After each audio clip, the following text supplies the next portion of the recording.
As I promised in the overhead press video, here's a short video with several techniques that will be able to take a lot of people from can't press status to a could press status. I will not get into too much depth about the specifics of stretching and the science and theories on the matter. I will save that for a video in itself. What I will be covering here are just some specific techniques that you can utilize now to improve your overhead mobility so that you will be able to press weight overhead safely.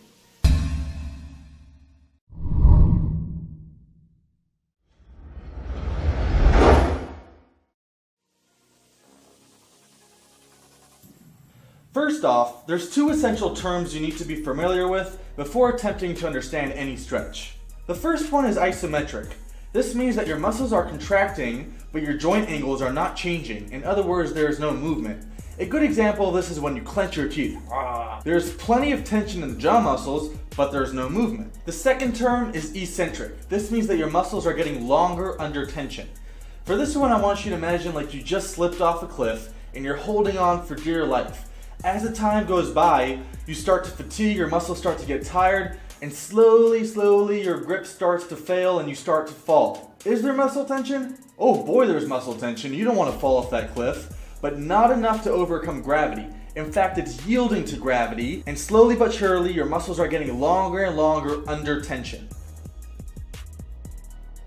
Now that we have both of these terms covered, we're going to categorize the different techniques I'm going to mention. The first one is a version of isometric stretching that we call PNF. This stands for proprioceptive neuromuscular facilitation. This method basically tricks your nervous system into allowing your muscle greater length because you made it feel safe. Think of it like putting one toe in the bath before you fully immerse yourself. Applying force at your end range will make your nervous system feel more comfortable, giving you more range because you showed it that force can be applied safely. The way you will apply this stretch to overhead mobility is by taking a position that puts your overhead mobility at its end range, meaning that you can't get your arms any further back. At this position, you're going to apply force in the opposite direction of the stretch from 10 seconds to 2 minutes. This means that if the stretch is taking you this way, you're going to be applying force this way. Of course, the amount of force you can apply will be directly proportional to the duration of the contraction. When your contraction is over, you will completely relax and fall into a greater range. You will repeat this cycle over and over until you are either satisfied with the range that you earned or until the stretch stops giving you more range.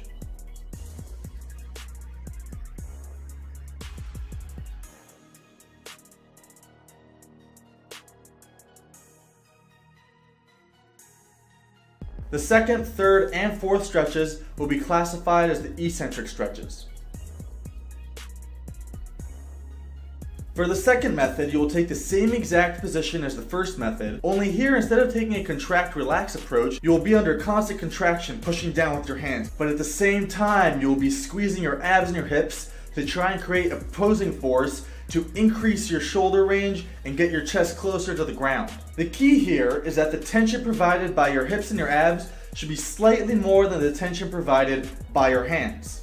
This will create the eccentric stretch effect because your shoulders will slowly be giving in to the opposing force and slowly increasing your range.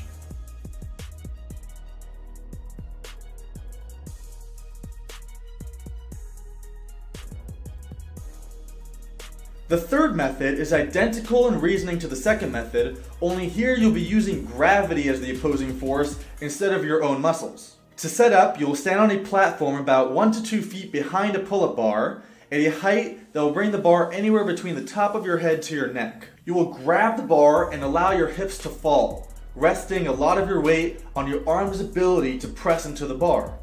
This will rapidly become a difficult task and slowly your shoulders will start giving you more range. The lower the bar, the more force will be applied and the stretch will intensify.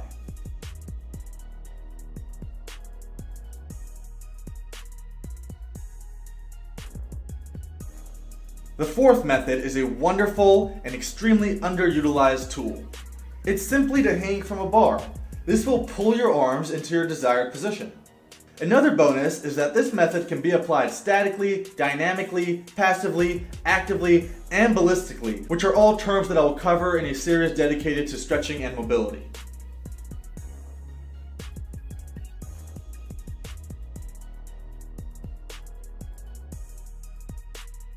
Remember that these stretches are global movement stretches, not joint-specific stretches. This means that if you have individual joint immobility, your problems may be more complex to solve. Also, the eccentric stretches last longer but are also more damaging to tissue. Again, the exact difference is a subject of great depth, which I will cover in a series dedicated to stretching and mobility. I sincerely hope that this video was helpful for you and the methods discussed here were easily understood and can be easily applied.